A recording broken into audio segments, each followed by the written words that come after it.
La verdad al descubierto.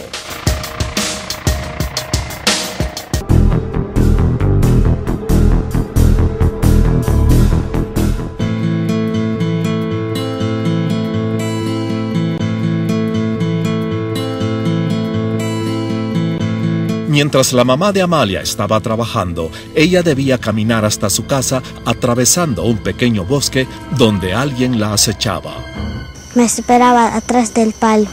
Esta persona era un vecino de Amalia, quien en más de una oportunidad la forzó a tener con él relaciones sexuales. Me sacó toda la ropa.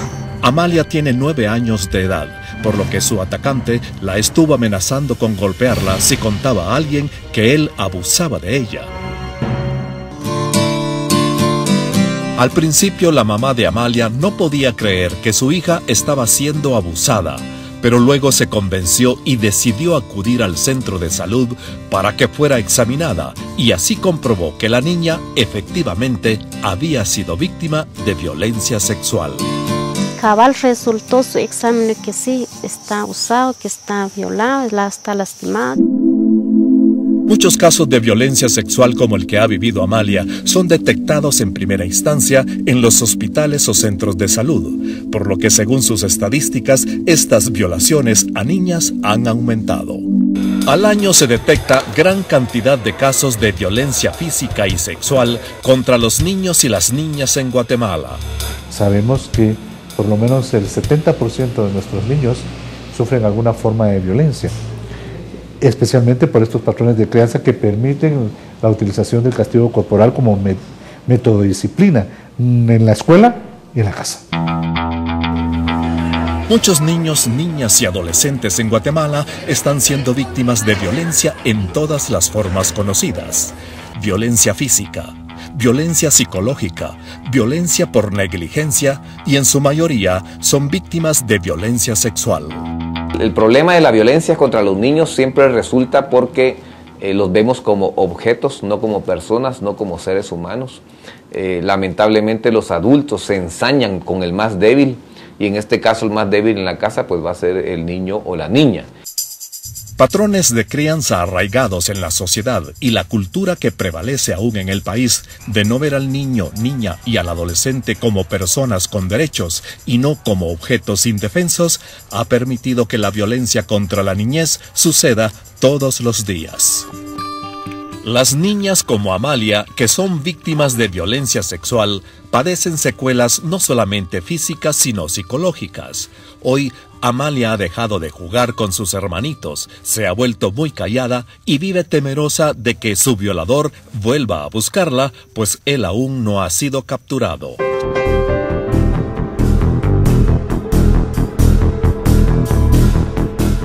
A veces niños vienen por alguna enfermedad X, por asma, dice usted, diarrea o algo, y hay necesidad de ingresarlos, los ingresamos, pero al momento de estar ya en el servicio se detecta que hay algún tipo de maltrato infantil y se notifica. Desde hace ya varios años, los trabajadores en salud que atienden a niños, niñas y adolescentes siguen una estrategia denominada Atención Integrada a las Enfermedades Prevalentes de la Infancia, más conocida como AIEPI. Esta estrategia nace con un enfoque de derecho distinto, ¿sí? Es porque considera al niño no por el motivo de consulta, ¿sí? O sea, un niño llega a un servicio de salud y anteriormente llegaba por un dolor de garganta y solo se le atendía por el dolor de garganta. Por esta razón, al momento de llegar un niño, niña y adolescente a las emergencias de los hospitales, no solamente se le atiende por la dolencia por la cual llegaron, sino que se les hace una revisión completa. Con este nuevo enfoque, que es el AIEPI, que es un enfoque basado en derechos, se visualiza al niño en un ser, como un ser completo, integrado, de tal forma de que el niño al llegar a un servicio de salud no es evaluado por el motivo de consulta, sino por su calidad de niño. Debido a que en Guatemala la violencia contra la niñez ha ido en aumento, se incluyeron en esta estrategia del AIEPI el maltrato físico y el abuso sexual dentro de los signos y síntomas a detectar en esta revisión.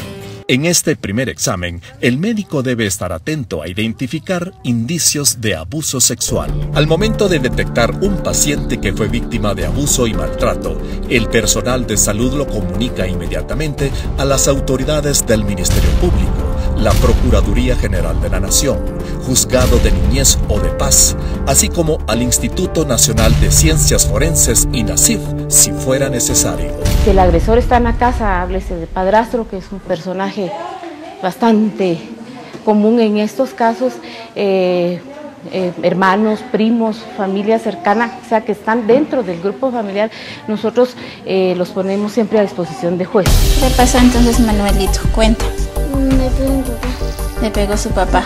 Ya sea en un hospital o en un centro de salud, esta primera entrevista inicia una ruta de denuncia con el fin de evitar el maltrato o el abuso al niño o niña que lo está padeciendo. Hay leyes que protejan a la niñez contra la violencia, ¿verdad? Entonces, si usted está de acuerdo, podemos hacer la denuncia, ¿verdad? Para que ellos hablen, ya ellos sabrán qué hacer, ¿verdad? Con su esposo. Y si usted es víctima también de violencia, usted no tiene que igual sufrir.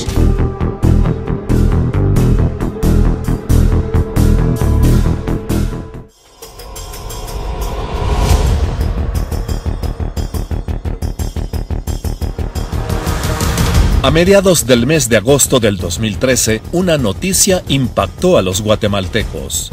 Un niño de 2 años y medio, originario de Jalapa, falleció debido a los golpes que le dio su padrastro. 2 días antes de la muerte, el padrastro había llevado al niño a la emergencia del hospital de Jalapa, en donde originalmente había contado una historia que resultó ser falsa. Yo le preguntaba a él qué era lo que había pasado y él me decía, su mamá se va a trabajar, yo me quedo al cuidado de él. Hoy precisamente yo lo cargaba en el parque donde hay deslizaderos, columpios, y de ahí se me cayó. Entonces por eso es que vino el niño así. Abordé al médico, el médico me indicó que tenía fractura en el cráneo. Entonces regresé otra vez a ver al niño. Y fue donde le tomamos fotos porque fue un caso bastante fuerte. Las fotografías tomadas al momento del examen dejaron al descubierto un dramático suceso. El niño no respondía, traía un trauma craneoencefálico, fractura de cráneo, el niño venía inconsciente, en muy malas condiciones. Ya ustedes pudieron ver algunas fotografías del trauma que traía el niño, ¿verdad?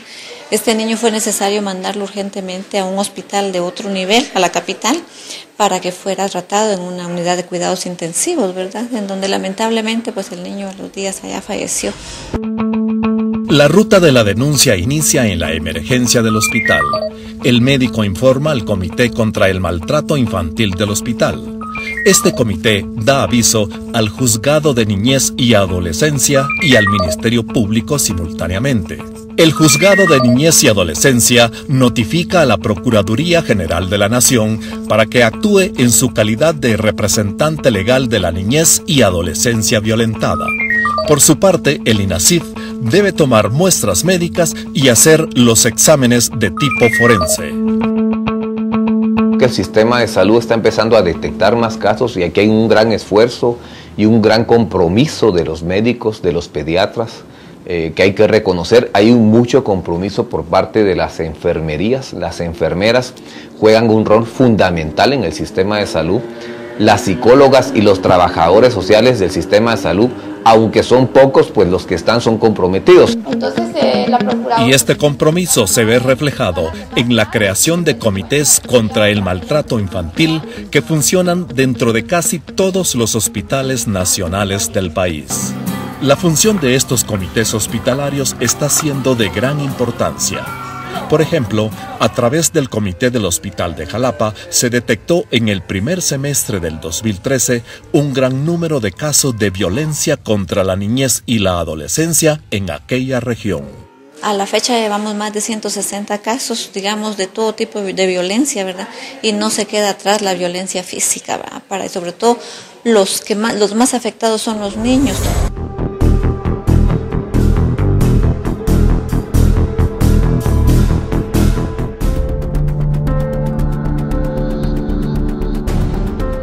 Angustiadas, Paula y Rosa, tía y sobrina, se dirigen al centro de salud de su comunidad. Allí son atendidas por la enfermera de turno, quien escucha el porqué de la visita de las dos mujeres. Vieran que mi sobrina tiene un padrastro y dice que su padrastro... En esta primera entrevista, Rosa les cuenta a las enfermeras que ha sido víctima de violencia sexual. La adolescente es inicialmente analizada por una enfermera profesional, pero debido a que hay sospechas de violencia sexual, la remite al Hospital Nacional más cercano. Aquí está la hoja de referencia, usted va a entrar en el hospital con esta hoja, entregan en el hospital y ahí le van a evaluar. Bueno. Ellos cuando encuentran indicadores de maltrato, generalmente lo que hacen es referir al hospital, para que el hospital ya funciona como un ente, como brindarle las medidas de protección inmediatas al niño. Y va a regresar con la copa. A pesar de que el caso de Rosa y Paula es parte de una dramatización, nos describe cómo en Guatemala muchos casos de violencia sexual son atendidos en los centros de salud del área rural. Pero aquí tenemos el caso de Laura en la ciudad capital, y lo que le sucedió no es un hecho ficticio, sino real.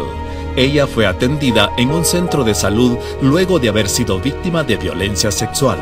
Esta adolescente a sus 15 años fue engañada por quien era su novio. Yo conocí a un patojo, sin haberlo conocido, yo le hablé. Entonces él me dijo que fuera su novia y yo le dije que sí, pero me dijo que no le dijera a nadie, pero sin saber de que él me iba a hacer daño con sus amigos. Este supuesto novio la obligó a tener relaciones con 5 adolescentes más durante 2 meses. Me pusieron el cuchillo en el estómago.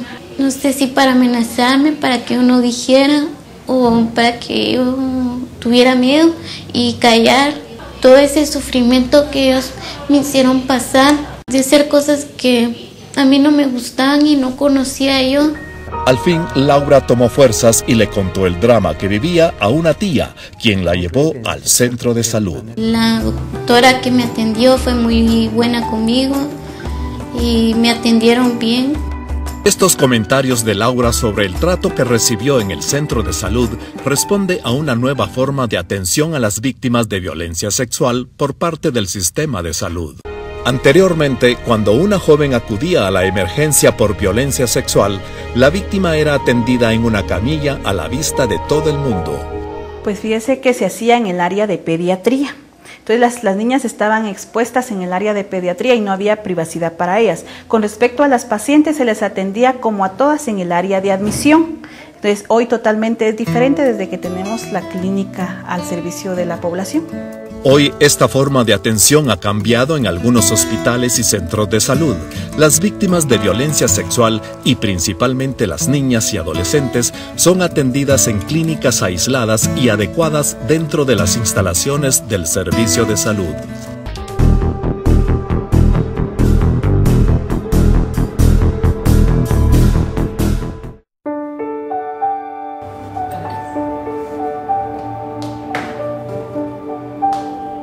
Ella es Astrid, una niña de 8 años con capacidades diferentes. Hoy, utilizando diversos juegos, su madre trata que la niña olvide el abuso que padeció un año atrás. Ella con sus pocas expresiones, ella me hizo saber de que ella estaba siendo abusada dentro de la escuela, ¿verdad? Era uno de los conserjes, ¿verdad? Las heridas de la violencia sexual, además de físicas, tienen consecuencias psicológicas.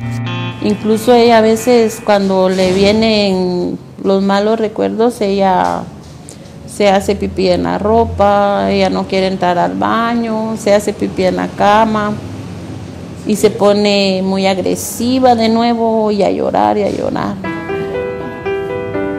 Luego de hacer la denuncia y de pasar por varios trámites legales, tanto la niña como su familia se encuentran recibiendo terapia psicológica y apoyo social. Luego de sufrir violencia física y sexual, los niños, las niñas y sus familias quedan muy afectadas, y es por eso que actualmente existe en los servicios de salud pública unidades de atención psicosocial. Aquí vienen las personas, mayormente niños, a recibir sus tratamientos, ¿verdad? Para poder trabajar y superar este tipo de traumas que tienen que ver con la violencia, ¿verdad? En todas sus formas. Estas unidades no solamente apoyan a las víctimas al momento que son detectadas en los servicios de salud, sino que también les dan seguimiento con terapias y consultas externas posteriores a la denuncia. En hospitales como el de Quetzaltenango, estas unidades están acondicionadas para dar una terapia adecuada a las niñas y niños víctimas de cualquier tipo de violencia. Se le da un seguimiento psicosocial para reinsertar a la sociedad de ese niño y borrarle todos los temores con el que él va creciendo, ¿verdad? Es una casa totalmente independiente que nos la habilitó UNICEF a través de CONACMI, con área de juegos infantiles, área de clínicas también. Tenemos residentes de medicina interna que asisten allá, un psicólogo, una trabajadora social, una enfermera. Con el fin de agilizar estos procesos judiciales, los servicios de salud hacen reuniones frecuentes con las diferentes instituciones que trabajan por la niñez en los departamentos y municipios. O sea, el sistema de salud puede detectar casos, pero si no funciona el sistema de protección, nadie va a atender a la víctima. ¿Quién le va a dar el abordaje terapéutico a la niña? Si no funciona el sistema de justicia, ¿quién va a perseguir al agresor? Entonces yo creo que son todos los esfuerzos de los sectores, del sector de protección infantil, el sector de salud y el sector de justicia importantes que coordinen, ¿no? que se pongan de acuerdo, que conversen entre ellos. En muchos municipios y departamentos del país, estas reuniones han creado redes de protección infantil. Se tiene una red a nivel departamental de maltrato infantil y abuso sexual, entonces se tiene la coordinación interinstitucional, ¿verdad?, para darle un mejor abordaje a cada uno de los casos. Autoridades y municipalidades coordinan acciones en conjunto con los servicios de salud por medio de las oficinas municipales de protección a la niñez y adolescencia para darle seguimiento a las denuncias y también para apoyar a las víctimas. Aunque se está brindando mejor atención a las víctimas, lo ideal es que no haya en adelante un pequeño morete o el silencio de una niña o un niño que ponga al descubierto la gran verdad de una violencia física o una violencia sexual.